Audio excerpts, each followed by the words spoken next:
Welcome back to Mr. Hunter's book reading. This is The People of Sparks, Chapter 12. Caspar Arrives with a Surprise. Lena was sweeping the floor of the kitchen when she heard the thump and shuffle of hooves outside. There was a shout in a man's voice.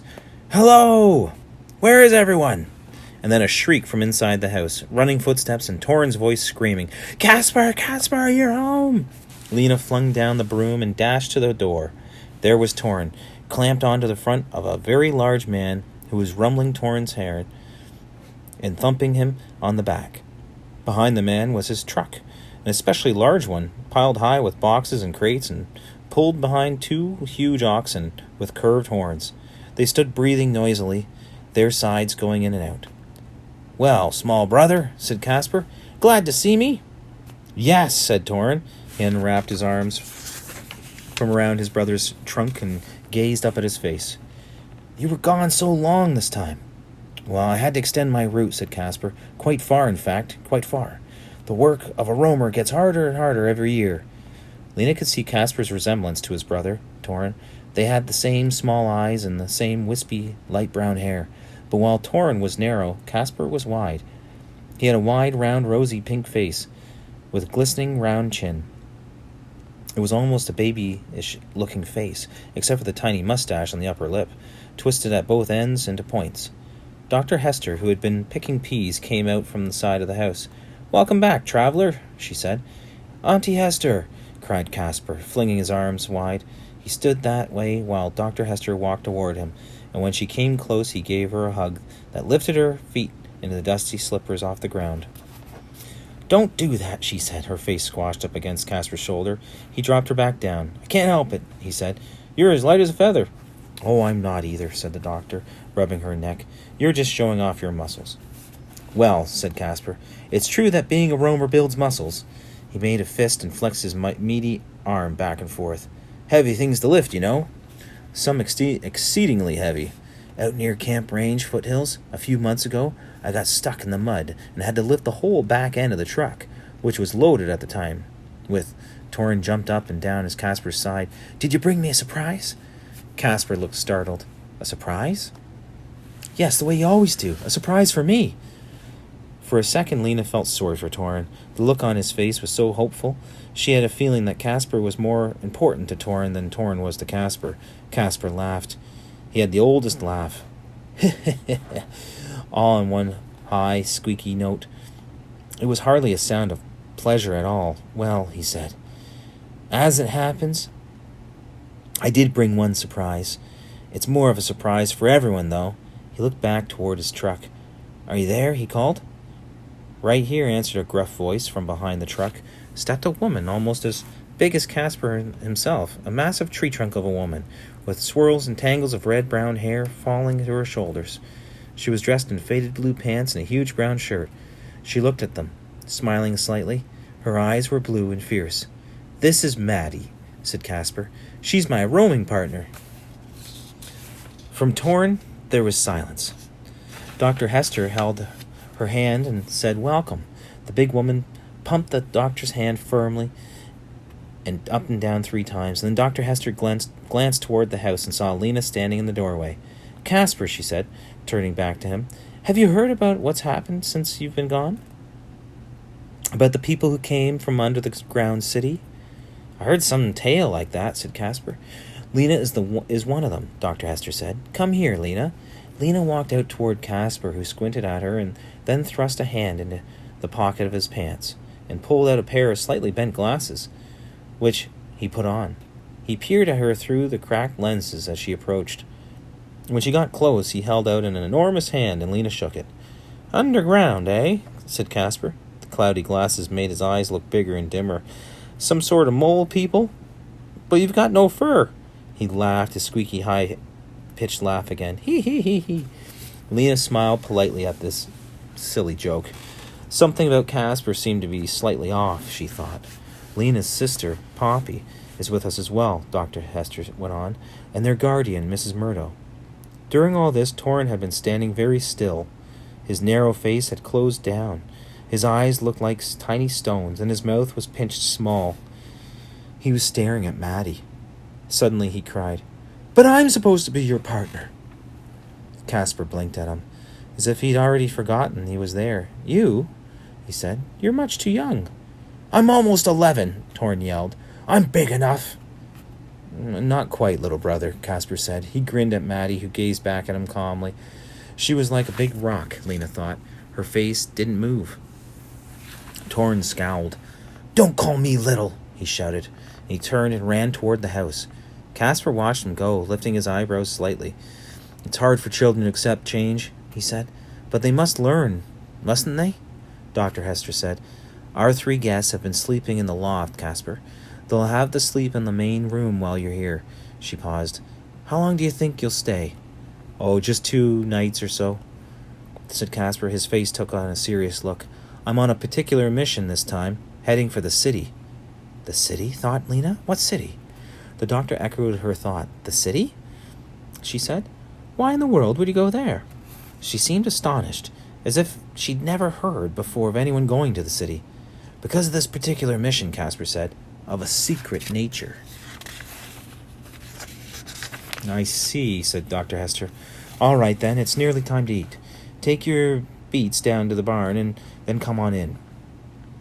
That night, Casper talked a great deal about his exploits as a roamer and the northern forest lands. He said, I came upon some old cabins that still had glass in the windows. It was quite a trick to get the glass out without breaking it. Took 4 days, but I managed. Did cut my hand a bit. He extended his large hand and pointed at a tiny scar on his palm. Quite a lot of blood from that one. Then up near Hogmarsh, I found a very valuable item. He gazed around at them, smiling slightly.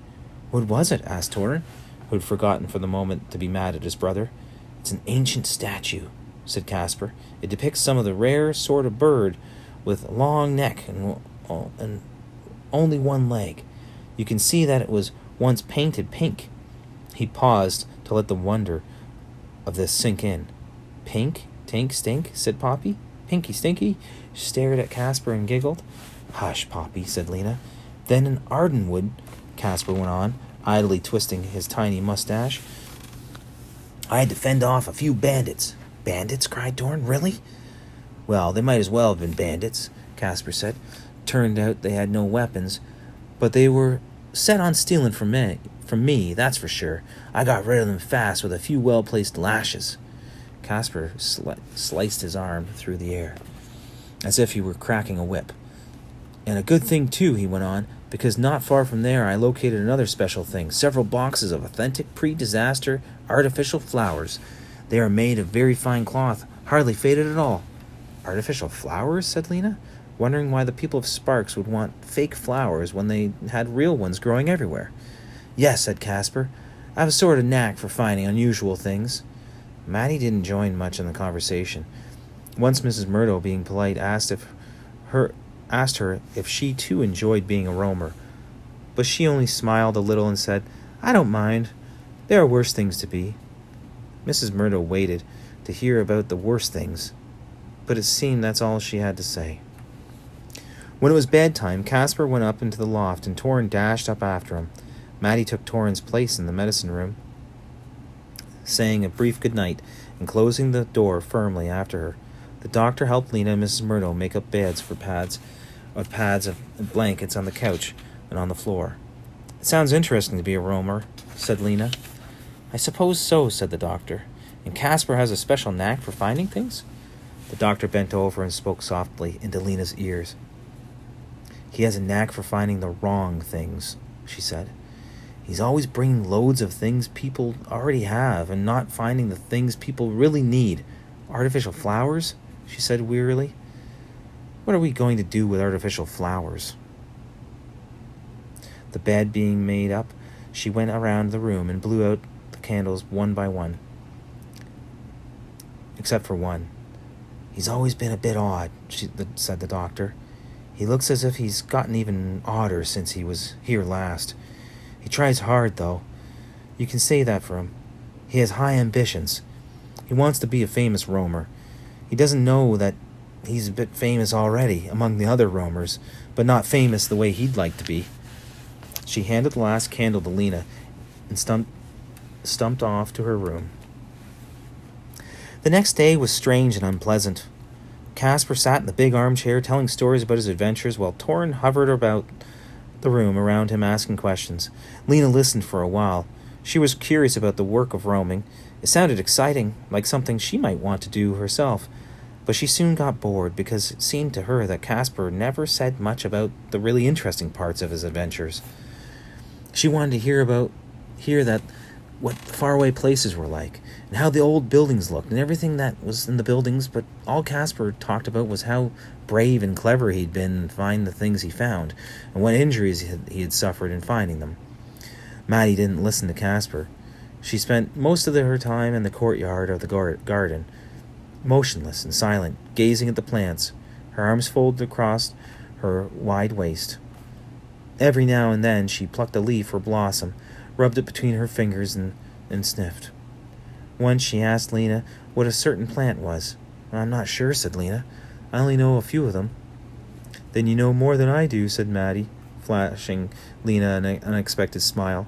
But other than that, she said almost nothing to anyone. She didn't seem angry or unhappy, just off in her own little world. Lena wondered about her, but felt far too shy to ask questions. After a while, Casper shooed Torrin away, sat down at the table, and pulled some scraps of paper from his pocket. He spread them out and bent over them, and his jovial, boastful manner changed. He ran his finger along the lines of writing on the papers. He wrote on them with a stubby pencil, and as he did, so he frowned and muttered and mumbled to himself, words that sounded like nonsense to Lena, except for an occasional string of numbers. "Mungle, bungle, bundle, 3578, he would say. "Thumble, one with thumble, 44209. She wandered up behind him and tried to look over his shoulder. After all, she had experience with the torn documents and hard to decipher bits of writing.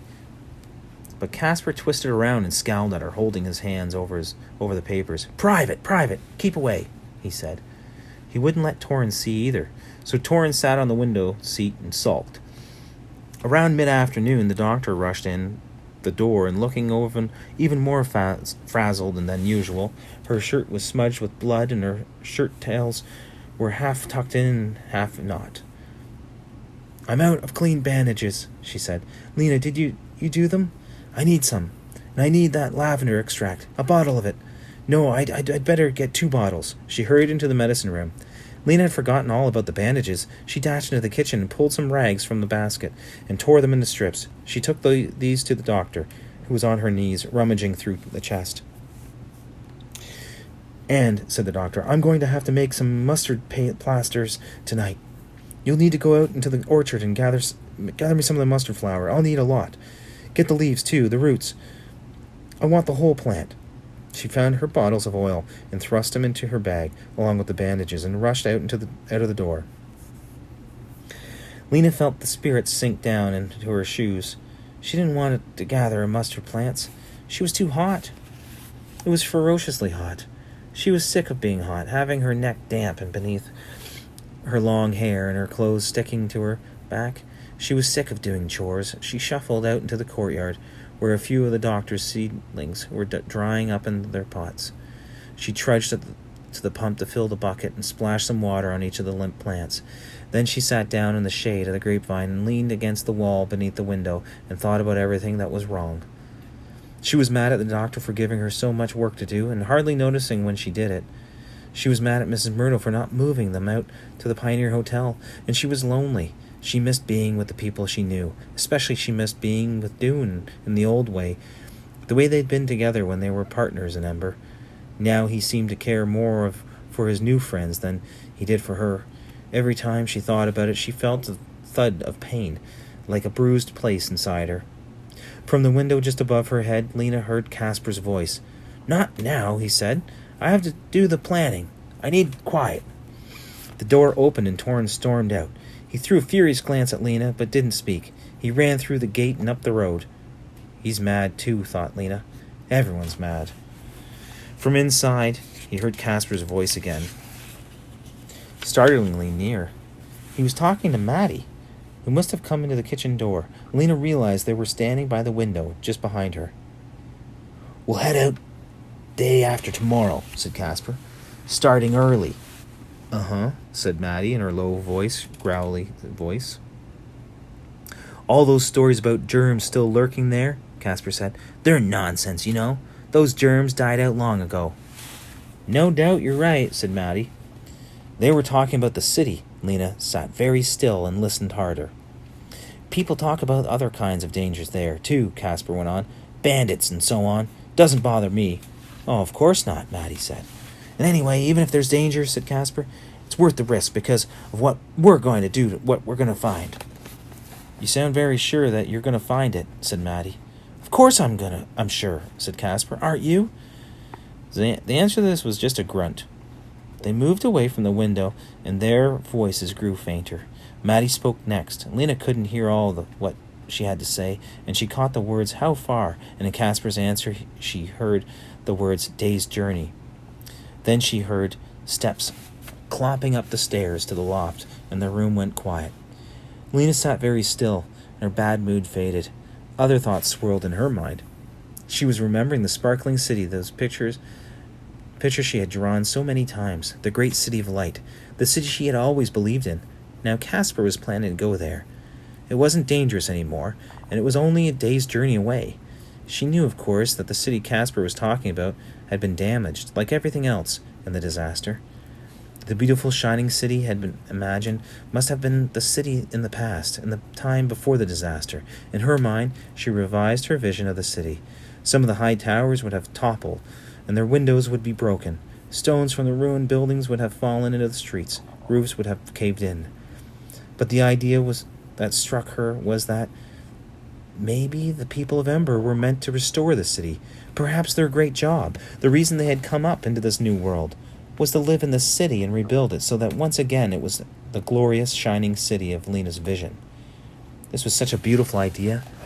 That night she lay in bed thinking about it. And the more she thought, the more sure she was, and the more excited. And that's the end of the chapter.